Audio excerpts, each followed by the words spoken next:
আসসালামু আলাইকুম সুপ্রিয় দর্শক মণ্ডলী, আমি মোহাম্মদ আলামিন বগুড়া থেকে।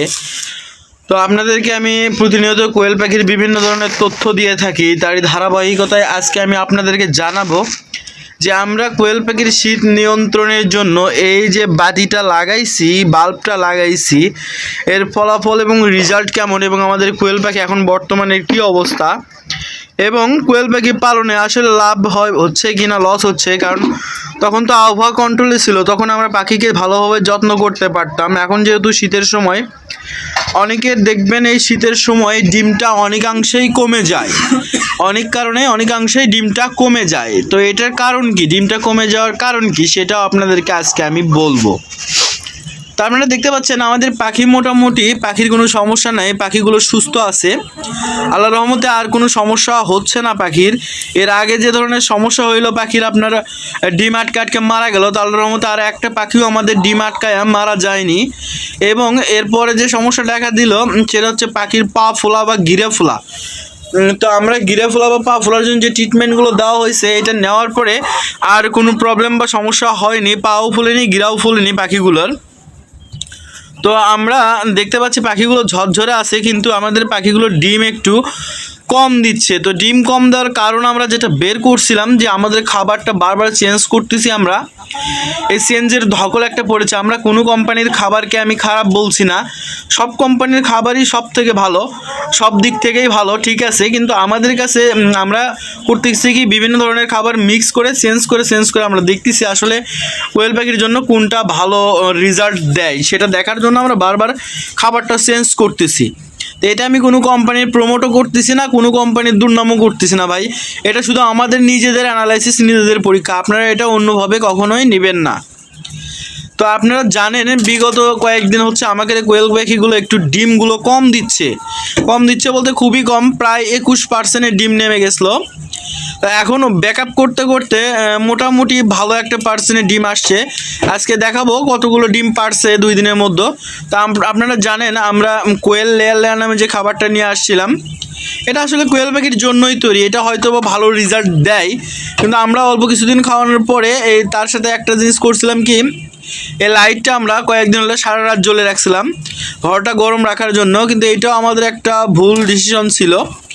কারণ লাইটটা জ্বালানো সারা রাত ঠিক হয়নি, কারণ সারা রাত লাইট জ্বালায় রাখলে পাখিরা শুধু ওড়াউড়ি করে, খাওয়া দাওয়া ঠিক মতো করে না, শুধু খেলাধুলায় ব্যস্ত থাকে আর বাল্বের দিকে ঠোকরানোর জন্য এগিয়ে যায়। এবং তারা, আমার মনে হয় ওই কারণে হয়তো বা কিছুটা পাখি ডিম কম পারছে।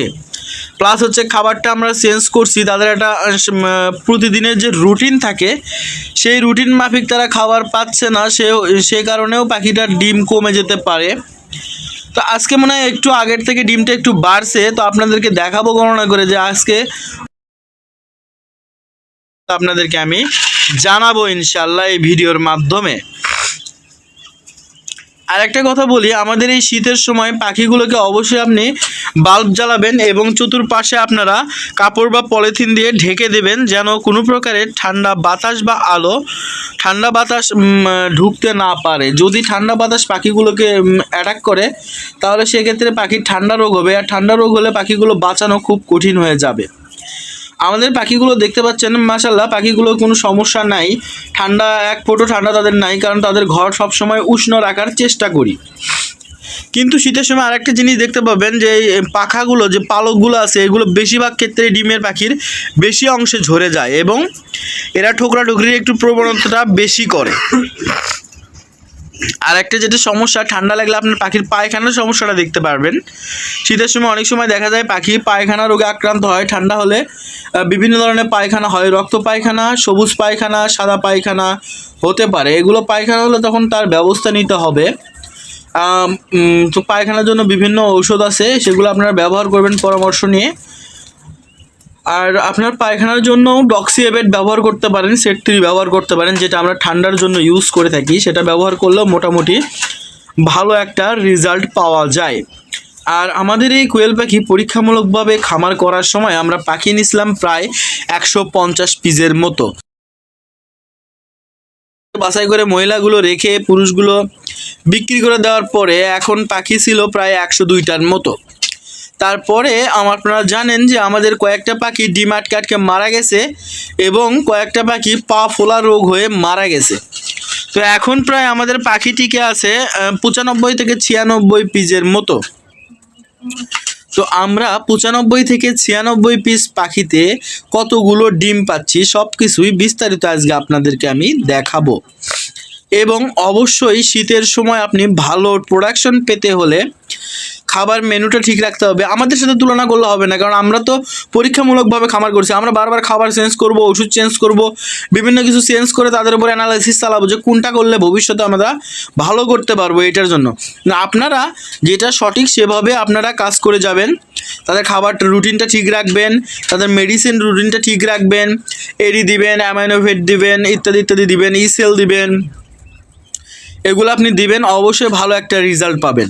তো গত ভিডিওতে একটা ভাই কমেন্ট করছিল যে আমার পাখি প্রায় রয়েছে 160টি, তার মধ্যে আপনার হচ্ছে ডিম দিচ্ছে 40 থেকে 50টার মতন ডিম দিচ্ছে, 40-50 পিস 60-70 পিস ডিম দিচ্ছে। তো এটা অনেকাংশে আশা অনুরূপ কম। তার বয়সও হচ্ছে প্রায় 60 থেকে 65 দিনের মতন।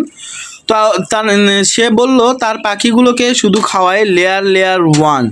আমি বললাম লেয়ার 1 শুধু খাওয়ালে তাদের যে শরীরের ঘাটতি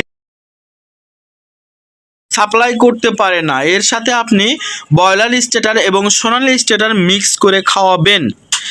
সে ভাইকে উদ্দেশ্য করে আবারও আমি বলছি, আপনি ওর সাথে ব্রয়লার স্টেটার এবং সোনালি স্টেটার মিক্স করে খাওয়াবেন, ইনশাল্লাহ ভালো রেজাল্ট পাবেন।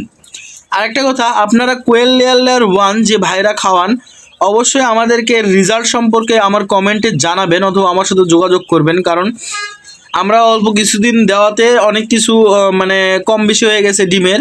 তো এটা হয়তোবা খাবারের চেঞ্জের কারণে হতে পারে, হয়তোবা এই যে লাইটটা নতুন লাগাইছি এটার জন্য পাখি ভয়েতে ওড়াউড়ি করতেছে, এইটা কারণে হতে পারে। আমরা কারণটা এখনও খুঁজে বের করতে সঠিকভাবে পারিনি, যদিও আগের ভিডিওতে আমি বলছি যে আমাদের কারণটা হচ্ছে খাবারের সমস্যা, কিন্তু আমার মনে হচ্ছে খাবারের সমস্যার সাথে আমাদের লাইটিংয়ের সমস্যাটাও ছিল, যার ফলে ডিমের এরকম সমস্যা হয়েছে বা ডিম কম বেশি হয়েছে। তো আজকে আমাদের দেখাবো যে যেহেতু আমাদের 21% ডিম চলে গেছিলো, সেটা থেকে আবার কতগুলো ব্যাক করছে আমাদের ডিমগুলো, কত পার্সেন্ট ডিম পারছে বা কত পিস ডিম পারছে আমাদের এই 95 পিস পাখি। তো আপনারা কে কে এই শীতের ভিতরে নতুন খামার করার উদ্যোগ নিচ্ছেন বা পরীক্ষামূলকভাবে আমার মতন খামার করার উদ্যোগ নিচ্ছেন, অবশ্যই আমার কমেন্টে জানাবেন যে আপনারা কে কে নতুন করে খামার করার উদ্যোগ নিচ্ছেন। তাহলে আমি বুঝতে পারবো যে আমার ভিডিও দেখে বা অন্যান্য ভিডিও দেখে অনেক ভাইয়েরা আমার এই কোয়েল পাখি খামার করতে আগ্রহী হয়েছে। তো আমরা ডিমগুলো উঠাই, আপনারা দেখতে থাকুন, তারপরে বিস্তারিত আপনাদেরকে আমি সব কিছুই জানাচ্ছি। এই যে দেখতে পাচ্ছেন আমাদের ডিমগুলো উঠানোর কাজ শুরু হয়েছে। আমরা এইভাবেই ডিম তুলি, আপনাদের প্রত্যেক দিন দেখা এইভাবেই ডিম তুলি। তবে আমাদের আরেকটা কথা হচ্ছে, এই যে আমরা যে খাঁচা পদ্ধতিতে পালন করছি, আমাদের পাখির নিচে যে খাঁচাটা আছে, এই খাঁচাটা যদি আপনি নিয়মিত পরিষ্কার না করেন তাহলে এটা যেহেতু ছোট ফাঁসের খাঁচা, প্রায় 1/2 ইঞ্চির মতন খাঁচা, এটা 1/2 ইঞ্চির একটু কম হবে হয়তো বা। তো এই খাঁচাটাতে পাখির ময়লা লেগে এইভাবে দেখবেন ব্লক হয়ে যায়, খাঁচাটি ছিদ্রিগুলো ব্লক হয়ে যায়। তো আপনারা করবেন কি, একটা ঝাড়ু দিয়ে যদি মাঝে মধ্যে এই জিনিসটা পরিষ্কার করে দেন তাহলে অ্যামোনিয়া গ্যাসটা উৎপাদিত হবে না তার ওখানে। আর পাখির নিচে যে তুষটা থাকে এটাও যদি আপনারা নিয়মিত না চেঞ্জ করেন তাহলে পাখির অ্যামোনিয়া গ্যাস হওয়ার সম্ভাবনা বেশি। আর অ্যামোনিয়া গ্যাস হলে পাখির পায়খানা, ঠান্ডা লাগা, লাগতে পানি ঝরা ইত্যাদি ইত্যাদি বিভিন্ন ধরনের সমস্যা দেখা দিতে পারে। তো আপনারা অবশ্যই চেষ্টা করবেন নিচের তুষ বা নিচে বালি দেন বা তুষ দেন, যেটাই দেন এটা নিয়মিত পরিষ্কার করার। আর উপরে যে খাঁচায় পদ্ধতিতে যদি পালেন, উপরে অবশ্যই মাঝে মধ্যে এটা ঝাড়ু দিয়ে এই ময়লাগুলো পরিষ্কার করে ফেলে দেবেন। ইনশাল্লাহ আপনার কোয়েল পাখি থেকে আপনি ভালো একটা আউটপুট বা ভালো একটা রেজাল্ট আনতে পারবেন। আর যে কোনো ধরনের কোয়েল পাখির সমস্যা হলে অবশ্যই আমাদের কমেন্টে জানাতে পারেন, অথবা আপনার গরু বিষয়ে যে কোনো প্রশ্ন থাকলে আমাকে জিজ্ঞাসা করতে পারেন, অথবা প্রোডাকশন সম্পর্কে, বাচ্চা সম্পর্কে, গাভী সম্পর্কে, ডেয়ারি খামার সম্পর্কে, বাছুর পালন সম্পর্কে, বা আপনার গাভীর কৃত্রিম প্রজনন সম্পর্কে ইত্যাদি সম্পর্কে যে কোনো তথ্য জানার থাকলে আপনারা আমাকে জিজ্ঞাসা করতে পারেন।